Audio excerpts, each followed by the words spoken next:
Yes. It pains me when I like go and then I pass you, you're smelling. I don't like it. Like you're making me uncomfortable. Yeah. Everybody should smell good. Don't go and put perfume when you know you're sweating. Because if you're not clean and you go and put perfume, it's double wahala. Waking up by 5 a.m. It's overrated. It's overrated. I don't have to be that serious in life. For the next 1 year, I want to go on sabbatical. I just want to travel around the world. There is surplus money and I don't have to worry about it. I wouldn't lie to you, like beginning of the year, almost every day as I'm going to work, I'm crying. Are you serious? I'm not joking. Mentally, I was shit. Yeah. Like I couldn't do any other thing. Like I'll go to work, come back, I'm miserable. I'll just lie on my bed, cry myself to sleep, wake up the next day. It will shock you to see how much you're achieving in such a short time. Exactly. There are so many people who are poor, but when you see the way they smile and laugh, you will see that like, these people are rich really in health and in happiness.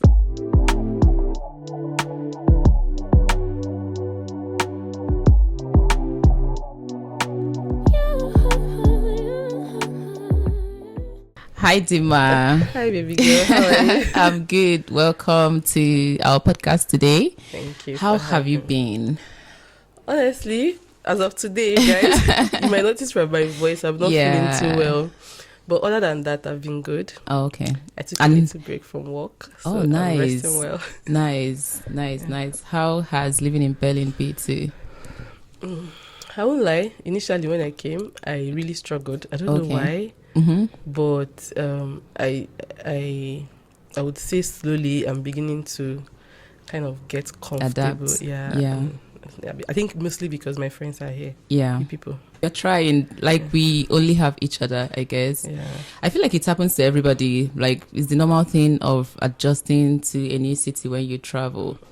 And it's not even just that we are in a new city, but we are struggling with the language as well. I feel like that's the biggest deal for me. I still haven't learned. I just know my name and that's and where you're from. I don't. Each coming out Nigeria. I swear I learned it newly when I came, but I'm still struggling. But I've made a promise to myself that last quarter of this year I'll start. Yeah, because I'm qualifying for citizenship next year. Next year will make it 5 years. So that's. Like how time flies. I swear. Felt like yesterday. I swear. That's really interesting. True. Anyways, welcome to Exploring Minds. So today we are going to be talking about the myths of having it all. Ooh. And, we are going to be talking about success and fulfillment, how we want to define it for ourselves or even how we think it should be defined. So because I feel like we live in a society that is so success focused and especially with social media, I feel like there's a lot of pressure on what success should mean or what not. But we are sitting here, so I want to hear from your own perspective. Like, what is success to you? And okay, 2 questions. What is success to you, and do you feel successful at this stage of your life? Okay, so I think there is no one way to define success. So for someone else, success could be when the person builds a house for themselves or for their parents, and that person's success could be them graduating from university. Yeah. So I think if I want to define success, I would say align it to who you are and what you want for yourself. Yeah. Right? So now for me, success would just be me being financially free and not worry about money. Yes. I won't lie. And then another thing too that defines success for me is happiness. Like me being happy, going to bed at night, knowing that I'm not worried about anything. Yeah. And then also my siblings, my parents, being very okay and comfortable. That's what success means to me. Every other thing is just an addition. I quite can relate. Yeah. But when you said finances, that's a big topic. It's because a big topic. Yes, I totally get it, right? So like I don't want to put a number to it, but where maybe you're trying to, when I'm listing part of my problems now, like currently, like you want to drive a Tesla or like have $1 billion in your account. I don't want to think about, like whenever I'm talking about my problems, I don't want to think about money as one of the problems. That's what I would say. Yeah. So for example now, like you asked that, am I successful? Yeah. To some extent, some parts of my life, I have success. Which is reasonable. Do you get why some I still am working towards getting to that point where I want to be? So let's say for example now, like my mom is comfortable at home. very beautiful house. She's not lacking financially. Yeah. That aspect is I feel very fulfilled, and I'm very happy. Yeah. My siblings, where they are thriving. You get, because I've been able to set them up to, each of them having their own thing going for them. Yeah. That was also what gave me the mind to resign, to take a little break from work. Because you've made those sacrifices and everything is working the way. So now they are like thriving on their own, which is very okay. Yeah. But then financial aspects, like I can't be out of job for so long because I would need money to take care of myself, pay bills and all. So in that aspect, I'm still struggling. Yeah. I'm not successful yet there. So success, you're going to feel like you're financially successful when you don't have to work, or when you have a stable job. Exactly. When I can stay and say, oh, for the next 10, 15, 20 years, I don't want to work again. And like work at all, or work 9 to 5? Work 9 to 5. Okay. Like choose to travel. Like I can just say, oh, for the next 1 year, I want to go on sabbatical. I just want to travel around the world. Yeah. And that traveling, I'll be able to foot the bill. Yeah. I don't have to check, how much is left in my account, because I know that there is surplus money and I don't have to worry about it. Yeah, so that's what I mean. Yeah. That makes sense. I feel like it's so similar to what I count as success as well. For me, I think happiness is a big chunk of it. Yeah. And there are so many things that could make me happy. I mean, happiness is just like the summary, but there are so many things that would make me happy. Maybe like career fulfillment, maybe like family as well, like societal impact. I like when I'm able to help people, it gives me a sense of, fulfillment, and it makes me feel like I'm living up to my purpose, because I'm able to like make another person smile. And like you said, it's financially, I'm not where I want to be at all, but I want to just like live in fulfillment through the journey. Like I see success as a journey for me. Exactly. In as much as I feel successful in a lot of aspects of my life right now, it doesn't stop me from pushing further. Exactly. Despite feeling like I'm in a stable career path, or I have an okay, like stable income, but I'm not relaxing. Like I'm still pushing forward to the next catch. But I'm not passing my happiness or my fulfillment and waiting for when I achieve all these things before I tell myself that, oh, you've done well. The things that were success to me 5 years ago are no longer relevant today. Talking about happiness and fulfillment, or success and happiness, do you think like they are at a par? Do you feel like they are almost the same? I feel like they are very related, right? Yeah. So I'll give you an example in my own personal life. Yeah. This beginning of this year, I was super, super miserable. Yeah. Like on the book, like when someone sees it, oh my God, her career is super successful because I passed my probation as a senior software engineer, but deep down inside, I was very unhappy. You're not, Yeah, so career-wise, it looked like I'm thriving in my career, but in my personal life, I was not happy. Yeah. So for me, I wasn't succeeding. I'll go to work, I won't be able to add any value, just maybe raise 1 or 2 PRs. Yes, I might be doing what the company wants, but from my own personal life, I'm not great. Yeah. So I'm like, if I continue like this, yes, the money is good, the paycheck comes every month, you have a stable income, but at what cost? Yeah. You get? So one thing I try not to make money like rule me. So what I do is I try to first of all focus on my happiness. Is this bringing me happiness? As it was not bringing me happiness, I'm like, okay, why not? Because I feel like that's the ultimate of what we are living for.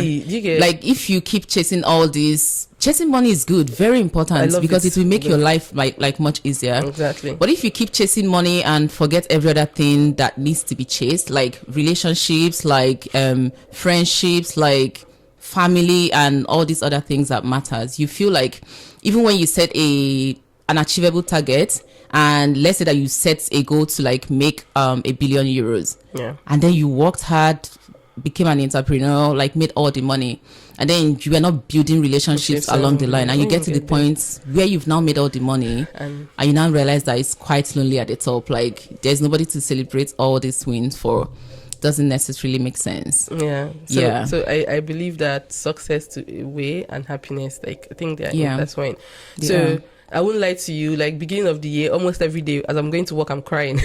Are you serious? I'm not joking. I'll just be having anxiety. Wow. I was just not I don't know if and that's the thing. See, you go to work or you deliver the work, But I'm not but you're not feeling fulfilled. I'm not feeling fulfilled. Do you get? So I just told myself, okay, what we're going to do, we're going to take a break. Yeah. Take a break and see what are those things currently that give you joy. I enjoy creating content. Do you get? So what I just told myself, okay, let's take sabbatical. Maybe 3 to 6 months. You come back. I tried to make sure that I kept money that would be enough for me within those 3 to 6 months. I already know that I can fall back to coding. Yeah. But let me use these 3 to 6 months, if possible, the whole year, to go and chase what it is that I truly feel fulfilled doing. Yeah. And if I go and I realize that, okay, this is actually not what it is that I'm looking for, I can then go back to the coding and say, oh, okay, do you get? So that's what I'm currently doing now. And to be honest, since I resigned up to now, I've not had any anxiety. It's been a lot of joy. I've just been very, very happy. Like I wake up, research, script, vlog, and they're giving me joy. Like I've not gotten to the point where it's now bringing a lot of money, but it's something that I also have to put in a lot of work and grow. But I feel more fulfilled making those videos than going to work and writing 2 or 3 lines of code. And that's the thing, right? Sometimes the society has a way of trying to force a standard for success, like even as you were in your career and saying that you were feeling like the way you were feeling, people were looking up to you and you were the symbol of success to them. Exactly. And if you had to, there are some people that you could have told what you were feeling. They will make you feel invalidated for feeling what you're feeling because this is what people are looking for. And you that have gotten there, you're feeling like you're not so. I still get those stares. Like I still get like when I say, oh, I resign, I'm like, what people are looking for. Are you crazy? So they won't tell it to your face like, are you crazy? But I understand the look. So if you look at it on the white paper, like I come and tell you, oh my God, I've worked all these years. I got you're supposed to be passionate about something that you're supposed to be very happy about. But like, why are you resigning? Like I put a video on my channel, like the vlog I did last year, like getting the job. And a lot of people are like, oh my God, I'm looking up to you, blah, blah, blah. So imagine now putting out a video where you're resigning from that job that people are saying, oh, I want to be like you. Like I get a lot of Instagram messages and YouTube comments where, oh, I can't wait to do this, I want to be like you, blah, and all those things. They are very good, they're very nice, but there's also that I would like call it level of shame that comes with it. I wouldn't lie to you. So like when you say it, people are like, you resigned, and you start guessing yourself like, am I even sure of what I'm doing? Thank you very much. So but the only thing is just I try now to go back and remind myself, like I won't lie, there was this interview, I didn't apply for it, they reached out to me in this April, between this April so and after May. You had resigned? I've not sent out any resume. I'm not applying anytime soon. But companies, because my LinkedIn is still open, companies reached out to me. I did one. I got to the final stage. I won't lie to you. You were tempted? Which tempted? Okay. I was anxious because I didn't want to get it. Yeah. I was very anxious. I just knelt and I told God, please, I'm not ready. And this is not what I want to do now. But if it's your will and you want me to do it, then let me get it. But if it's not your will, if you ask me, do you want this job? The answer is no, I don't want it because I don't know if it's PTSD. I don't know what it is, but I don't want that pressure now. I just want to grow something that is mine and pursue it passionately. I think that's currently where I'm at now. Yeah. So when people's comments like try to get to me onto like, are you sure you will not regret this? How are you going to cope financially? All those things. I try to remind myself why I did it in the first place. So I always try to have my why at the back of my mind. Yeah, which is so really reasonable. I feel like everybody should, because part of the things I think that adds a lot of pressure is when you try to live another person's life. Exactly. I mean, I'm just going by my life and you're making me a role model. I'm not living my life as a role model. I'm living my life for me. So if everybody can like focus on their lives and decide on what is important to them. Imagine if I'm chasing a career in software engineering, for example, and somebody who is meant to, maybe like who is destined to like perform much better in law or medicine tries to follow my life, you will struggle, right? So I feel like it really makes sense for everybody to set out what should be the metrics for their success and stop forcing like a global standard, because it would never work. Okay, so before you continue, I wanted to throw a little point on what you said about trying to define what it means to you and also defining how you want to go about your life. Yes. Because even coming to a point of making that decision was not very easy, in the sense that I have you guys, my friends, everybody's working 9 to 5. Yes. I don't think there's anybody here in Berlin that has like their own business and are not working 9 to 5. So it was also a huge considering factor for me, because I'm like, oh my God, okay, my friends, they still have their 9 to 5. No matter what, they will have a stable income. I might at some point be the broker one until I'm able to set my foot. It almost made me remain where was making me miserable, just because you guys, people might, go and after senior engineer, because most of you almost all of you are either senior engineers or you're getting to that point where you're senior engineers, and maybe like in the next 2-3 years, staff, CTO, all those things. It almost got to me. I'm like, I know, and you're feeling like, will I miss out in the future? Exactly. So it almost like that was also what made me take a longer time to make that decision. But I now had to remind myself that there are goals and your goals. Yes. The purpose they have in their life is not the purpose you have. They are probably extremely happy in that their pursuit. You are not happy. So why would you let, because of what they are doing, keep you in misery instead of you going to find your own path, something that will bring you joy? Yes, it might take a longer time. Yes. But the goal is for you to be happy. Yes. So, and that is actually a very good point, because not always so clear of our vision. Yeah. So sometimes we borrow like vision from the people around us, but in 100%. Borrowing the vision, like it should be something that we feel comfortable doing rather than just going with the wagon. Because there are times, to be honest, that you just have to go with the wagon, and then in the process you start enjoying it. I went with the wagon. I wasn't supposed to be in software engineering at all, because I remember when I graduated, I already bought a land in Abuja. I'd already started farming. So the farm wasn't going well when I was not doing NYSC or so. Raji, they've already gotten into, some of my friends, they've already gotten into Andela, they've already started coding.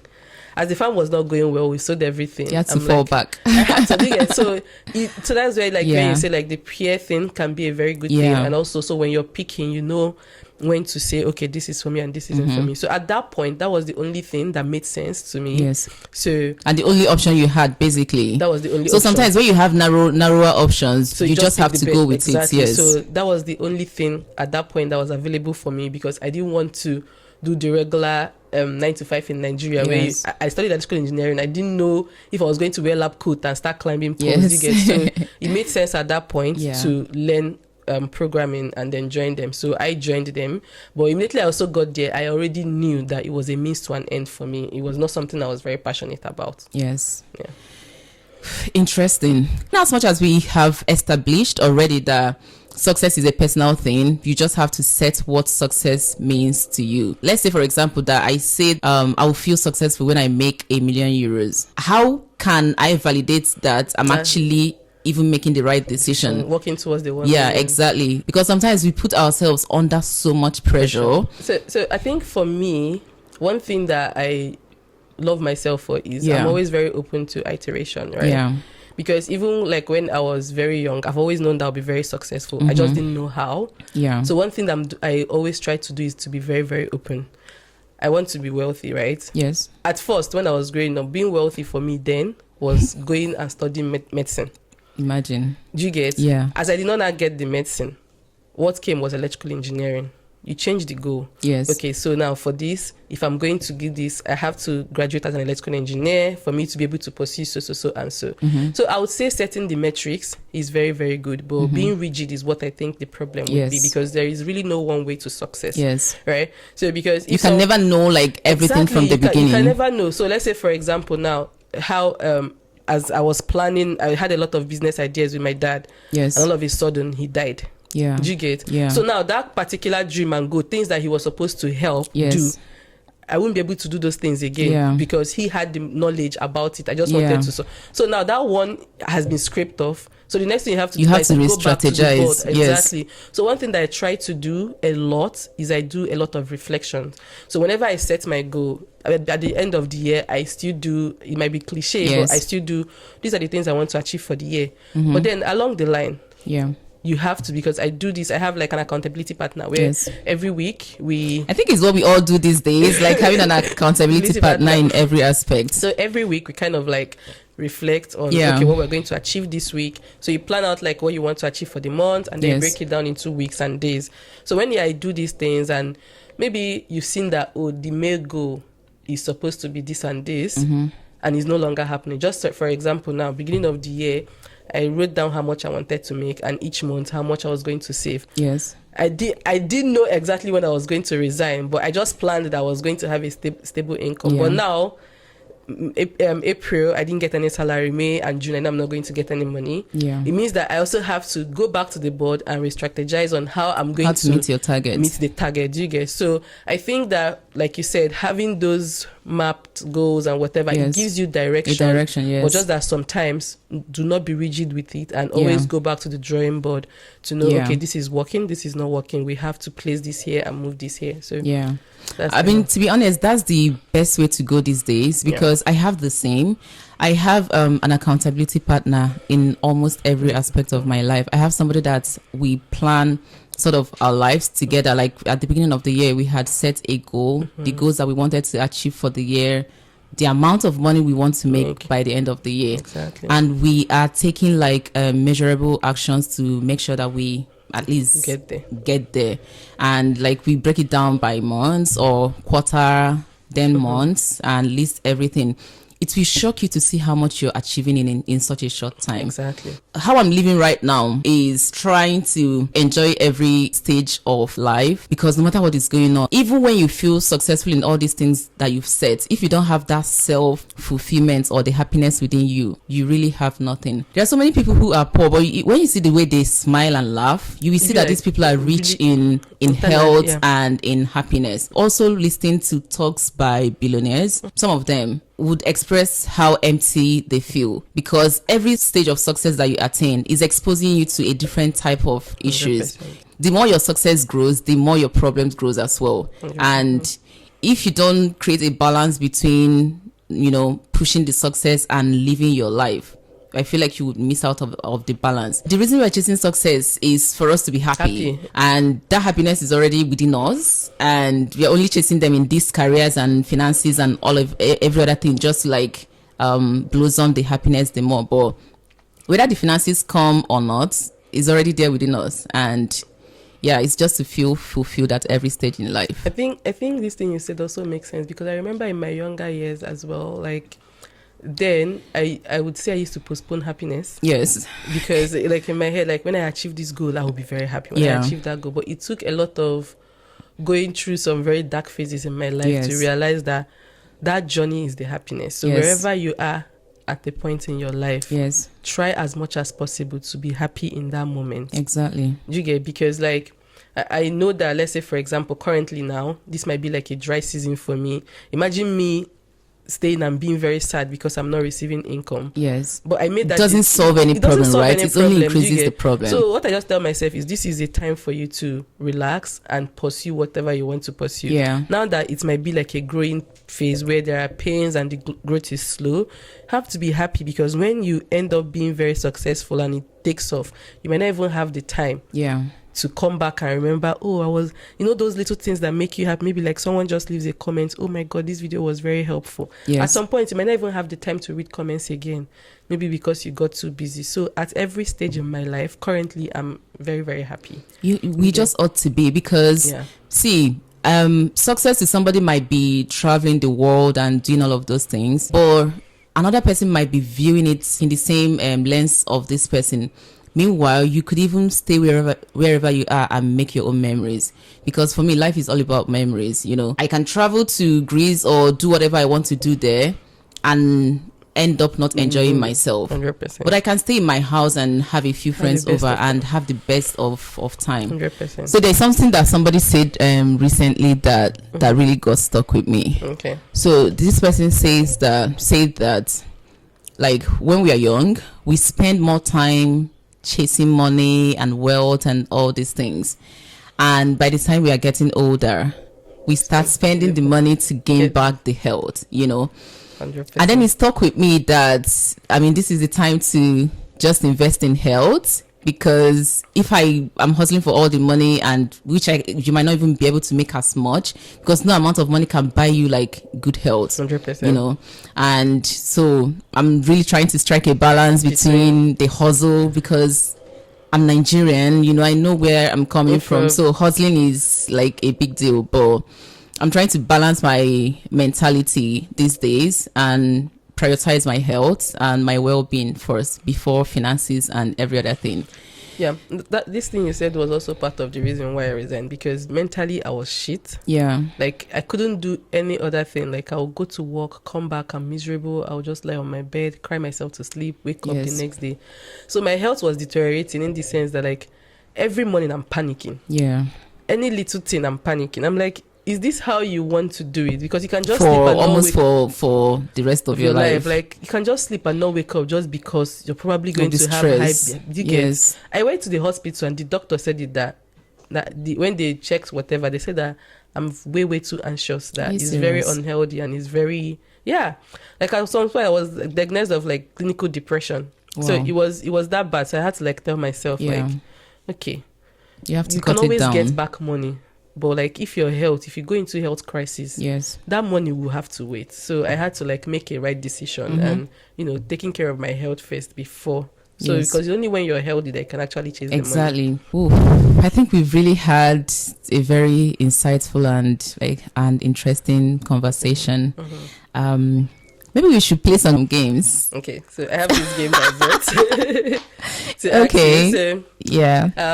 is more like an overrated or an underrated. So like, let's say for example, if I say clubbing, do you think it's underrated or overrated? To me, right? Not to the societal standard. Okay. You just say why. And that's it. So university.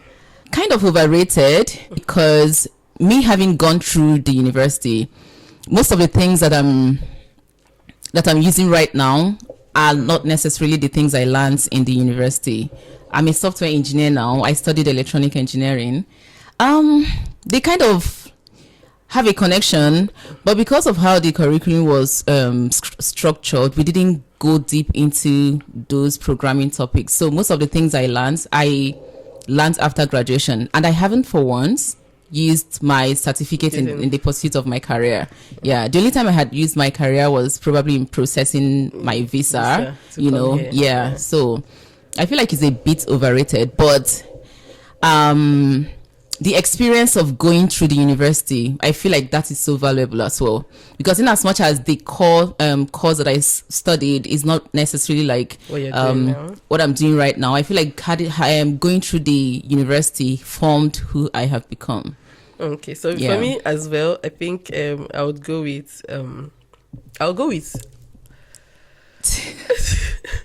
I'm very in between, just because I feel like university can be a very good thing.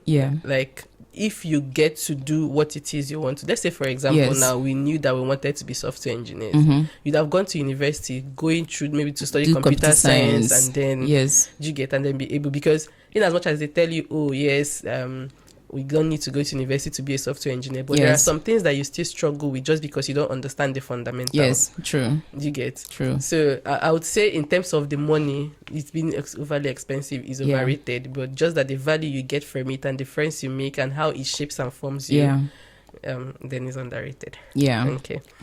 So 50-50. So 50-50 in relationships, marriage, or all of them? In marriage. It is underrated. One of the statements that like annoy me the most is, my money is my money and your money is our money. I feel like we are two individuals and we are working. Like, if two individuals are working, they should like bring their finances together and build a home. Is when people say 50-50, I feel like they talk more about the finances. To me, I have a concept of 100-100, like give it your all, so I feel like I don't see why I would have a guy in my life and he suddenly becomes my financial slave. He just have to make sure that I'm okay. Meanwhile, I'm working. What if I'm earning more than this person? So I feel like I prefer calling it partnership, where both of you are like working together to achieve a goal. I feel like it's usually better like that. Okay, so I think for me too, mine goes as well. I don't see it as finance, like when I look at marriage, I don't see it as financial, just the freedom, finance part, because like my partner and I, like, there are places where each of us have our core strength. Exactly. And the other person is stronger. So if I do 50-50, it will not play in my favor. Yes. Because like the things that he has his core strength in. Do you understand? I don't like doing them. It doesn't have to, it can be cooking, it can be cleaning, like it can be all these other things. He has his core strength, and the things he has his core strength in are the things you have weaknesses for. So imagine doing 50-50. That's a compliment. So imagine doing the 50-50. I will struggle because when it gets to that part, it can become a problem because I will not be doing them, which will probably make him angry because we've agreed to do 50-50. Yes. So whatever is happening here, you have to do it. And so I don't agree with 50-50. Yeah. I would never do 50-50. If I just believe in, if you're 100, help me. Yeah. Give me your 100. Exactly. If my 100 will help you, I give you my 100. So at the end of the day, there's no way of actually measuring it. You know, the fact that somebody is contributing more finances doesn't mean that they are contributing more. Yeah, exactly. So you can be bringing the finances and then bringing the emotional balance. I'm bringing every other thing. So imagine, let's say, for example, you're bringing all the money and that's just all you do. Yes. And then you have someone else who is doing the cleaning, who's doing the cooking, who's taking care of the children, who's running every other errand, emotional support. When you're crying, the person is there. When you're stressed, the person releases your stress. When you don't ask, the person has already done it. Yes. I know that money is a big thing, but there are a lot of things that money cannot really solve. Like, so imagine a billionaire who is feeling so lonely. Money is not value at that point, you know. Yeah. So, and finding somebody who would like bring the emotional support that he needs, that's a lot of value, which is way more than money. But I feel like we should stop playing too much emphasis on money in relationships. Okay, so perfumes, underrated, overrated? I think it's just okay, rated. Yeah, it's rated enough. I feel like I like when people smell good. I like smelling good as well, but people should do it in moderation. Like, people should not go and buy perfume oil and be like sucking their body and be choking everybody that passes beside them. I feel like everybody should smell good. Don't go and put perfume when you know you're sweating and the perfume and the sweat will now mix and we will not know what we are perceiving. So yeah, people should smell good. So what should I say now? Is it like overrated or underrated? Underrated. So for me, it's underrated just because I feel like so it's underrated. Yeah, so for me, it's underrated because I feel like people still do not use it and see the importance enough. It pains me when I like go and then I pass you your smelling. I don't like it. Like you're making me uncomfortable. Yeah. So like I've noticed it here in Europe. People, especially when you enter, maybe like during summer, you enter the underground. One of the things that motivated me to learn how to drive was just that I can avoid the public transport most of the times, just because the smell sometimes can be very choking. People don't bathe, people don't smell well, so I feel like people can learn to use perfumes a lot. And now we're in summer, so it's going to get worse. So I feel like it's underrated. Use deodorant or use perfume. So, but see, in using the perfume and all that, I feel like you have to be clean first, because if you're not clean and you go and put perfume, it's double wahala. Okay. Yeah. So underrated or overrated? Waking up by 5 a.m. It's overrated. It's overrated. I don't have to be that serious in life. Like, life is not that serious. What time will I sleep for me to wake up by 5 a.m.? It's overrated. So I'm okay with, I usually wake up around 7. That's because I've adapted to that. During winter, I wake up by 9, to be honest with you, because I still want to be under duvet and all that. I'm an early morning person and I'm a late night person as well. Maybe I sleep around 11, 12 and then wake up by 7 and I'm very energized to start my day. But yeah, I don't have to wake up by 5 a.m. to prove what? Who am I chasing? No. Unless I want to go to the gym or do like all these other things. But I can't see myself like waking up by 5 every morning. No. Okay. So for me, I think personally, it is underrated because of my current situation, right? Just because I know that most of the times I used to be a chronic night crawler. I used to sleep around 3 a.m. Social media. Is it? He started during that MMM period. Yes. Oh. Yeah. So like I became a night crawler in the sense that I become more productive at night than during the day. When I learned how to like sleep maybe like around 11, 12, and then wake up by 5, I tend to get more things done. Yeah. So that because even if I do the night scrolling and wake up before like 3-4 p.m., I'm already tired. But if I wake up like around 5, I can achieve a lot of things before I start even getting tired towards the end of the day. So that is why I say for me, it makes sense to you. I was thinking I'm in an early morning person too. Like I'm an early morning, but you waking by 5 is making me feel like I'm waking up late. No, it's not because the last time I woke up by 5 was probably when I was working 9 to 5. Or since April, I've been waking up like around 8-9. So when you were still working, were you going to the office every day? Almost every day. Oh, it was very stressful. That can be so draining. It was part of what was, and it was not during like that cold period. Oh God. So it was sort of what was contributing to my depression. Yes, so, I can only imagine. Yeah, so that's it. That's all the questions. Yeah. That was fun. So do you think like it's possible to have it all? Do I think it's possible to have it all? I would say in a way. You know, for me, I feel like perspective is everything. So having it all to me means the way I react to the things that are happening in my life, not necessarily like having all of it. If I'm putting it straight, I don't think you can have it all. I think there would always be areas where you want to improve or get better. But I think you can be fulfilled and satisfied and be contented. Yeah, but I don't think that is in human nature to always to easily get tired of a routine. You know, even if I set a goal today and meet up with all the goals, I feel like I'm going to feel a bit too stable. I would still want something to keep the fire, because that's how we are as human beings. You know, we always want to have something that we always want to be on, like be working towards something, rather than, I feel like if I achieve everything that's I have been dreaming of achieving and I can't think of any other thing to dream of, empty. I'll feel so empty. Yeah. So I find fulfillment in pursuing my dreams and pushing for them. Yeah. What about you? I also don't think you can have it all. Yeah. But I just think like you can have most of the things, but not at the same time. Yeah. Do you get, like, now if I want to have it all, I would want my dad to be here, and God. Get? So like I feel like yes, you can have some of the things you want, but not everything at the same time. Yes. So let's say for example, maybe when we get to the stage where we are married and we have kids, you still want to grow your career. Yes. Something has to suffer. So there has to be something. Maybe you spending less time with your kids and making your career progress. Yes. At that point, you have it all in your career. Yes. And then at some point, your career might drop, and then you're spending quality time with your kids, and then at that point, your family, you're having it all in your family. Yes. So I feel like you can, but not exactly at the same time. You can try to balance it, but but I think it's going to be very difficult. It will be, and it's not a bad thing not to have it all. It's just that whatever stage you are in, if that having it all just means maybe you having your family and growing slowly in your career could be having it all for someone, then that's also okay. Yeah. So why I said in a way is because for me, I feel like let's say for example that I've set a target to like save 200k by the end of this year, and then at the end of the day I'm not able to like achieve that. You know, it depends on how I approach the situation. If I feel like okay, it's fine, it's not a problem, I have it all. But if I start killing myself and suffering myself and be feeling like I couldn't achieve my target, then it becomes a problem. Then I feel like I didn't, achieve it. So for me, it's just to be content and fulfilled at every stage. Okay. Yeah.